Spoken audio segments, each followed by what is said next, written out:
I learned the hard way that trying to help your neighbors can turn into a legal nightmare when a middle-aged woman named Patricia decides she knows better than everyone else in Pine Ridge, Colorado. My name is Vincent Forrester. For the last 15 years, I've run a small snow removal business in the mountains just outside Boulder. Nothing fancy. Just me, my reliable plow truck, and a group of residential clients who appreciate having their driveways cleared when winter dumps 3 feet of snow overnight. I bought my place on Meadowbrook Lane back in 2011. It sat on 2 acres with a detached garage, perfect for storing equipment. Back then, the neighborhood was quiet, mostly older residents who'd lived there since the 1970s. People watched out for each other. Yes, there was an HOA, but it barely existed.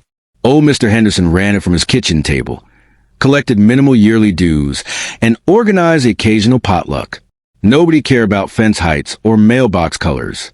We were mountain people, practical folks who understood that surviving Colorado winters meant bending rules and helping neighbors. Everything changed 3 years ago when Mr. Henderson passed away, and Patricia Whitmore moved into the massive house at the top of the hill. Patricia was 52, recently divorced, and walking away with a settlement big enough to buy half the neighborhood. She also had opinions about everything. Within 6 months, she got herself elected HOA president by promising to raise property values and enforce proper standards for a premier mountain community. Most residents didn't even bother showing up to vote. I was working a job in Wyoming that week and missed the meeting entirely. That turned out to be a very expensive mistake. The first year under Patricia's leadership wasn't terrible. She introduced cosmetic rules about holiday decorations and lawn upkeep, annoying but manageable. Year 2 was when things escalated. She began cracking down on vehicles. Commercial trucks were no longer allowed to park in driveways overnight. That rule hit me directly. My plow truck was my livelihood. I adjusted by parking it slightly behind my garage, out of sight from the street. Then winter came. December slammed Pine Ridge like a freight train. The first storm dropped 28 inches in just 36 hours. My phone exploded with calls. I worked 3 straight days clearing driveways, helping elderly neighbors reach medical appointments, and making sure everyone could access the main road. My truck became a familiar sight. Orange lights flashing, blades scraping asphalt at 5 in the morning. That's when Patricia started leaving notes on my windshield. The first one was almost polite. Mr. Forrester, please be advised that commercial vehicles conducting business on HOA streets require board approval. Please submit an application at your earliest convenience. I crumpled it up and kept working. Mrs. Chun, 3 houses down, needed to get a dialysis. Paperwork could wait. The second note was less friendly. Final warning.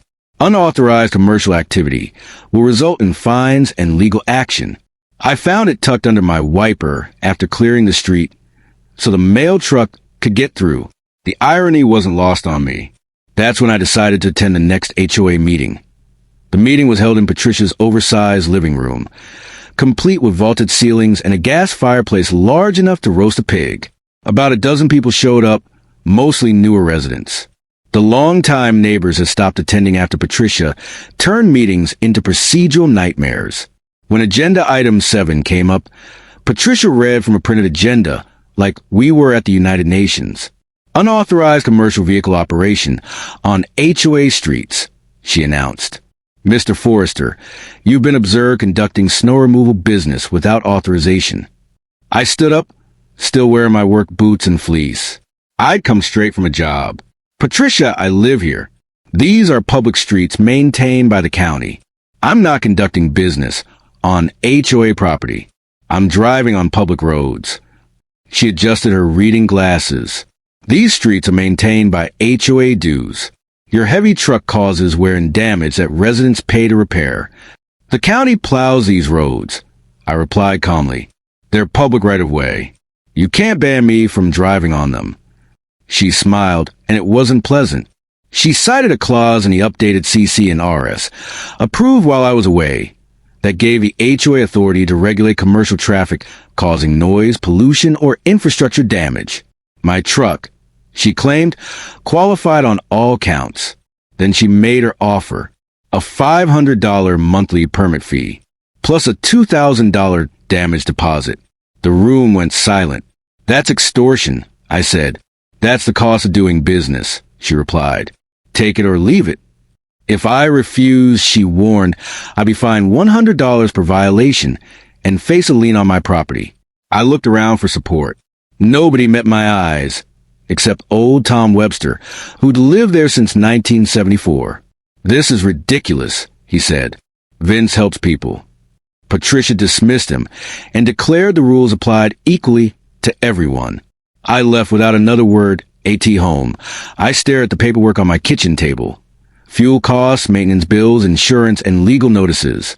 My margins were already thin. Paying Patricia $6,000 a year would sink my business. The next morning, I got up at 4:30 like always. Fresh snow had fallen overnight. I headed toward Mrs. Chen's house. Halfway there, I saw Patricia's Mercedes parked sideways across the street. She stood in the road, filming with her phone.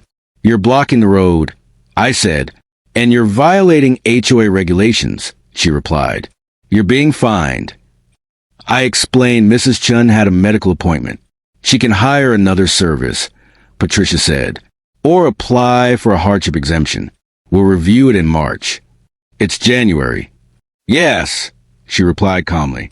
Every instinct told me to push past her, but I'd seen what HOA fines could do. I reversed the truck and went home. By the end of the week, I'd lost 6 clients. Rumors spread. Patricia told people she'd shut down illegal operations to protect the community. Then came the storm everyone feared. 3 to 5 feet of snow. Sub-zero temperatures. 10-foot drifts. I worked nonstop outside the HOA boundaries.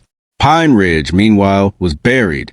Calls came in from the school district, the county, and desperate neighbors. Patricia wasn't answering her phone. I said no, not because I didn't care, but because I couldn't afford to be ruined.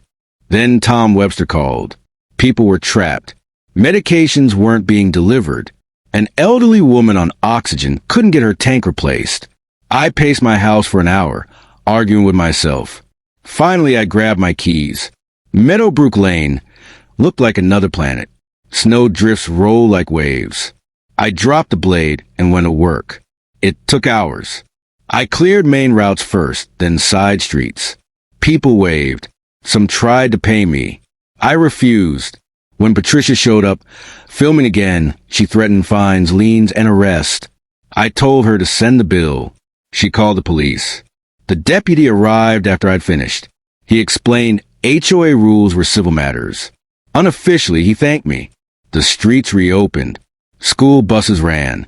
Medical supplies were delivered. Then the fines arrived. Certified mail. $300. Then more. Then lien notices. A lawyer told me fighting it would cost thousands. I stopped plowing HOA streets. The consequences hit fast. No school bus. Delayed medical services. Property values dropped. Houses sat unsold. Patricia disappeared. Until April, when residents realized the snow removal fees she collected never went to contractors. Tom organized a petition demanding a financial audit. Patricia refused, then vanished. Police discovered she drained over $47,000 from HOA accounts. Fake invoices. Phantom services. 2 years of theft. She was arrested in Phoenix. I testified in court, explaining how her actions harmed the community and my business. The jury found her guilty on all counts. 6 years in prison.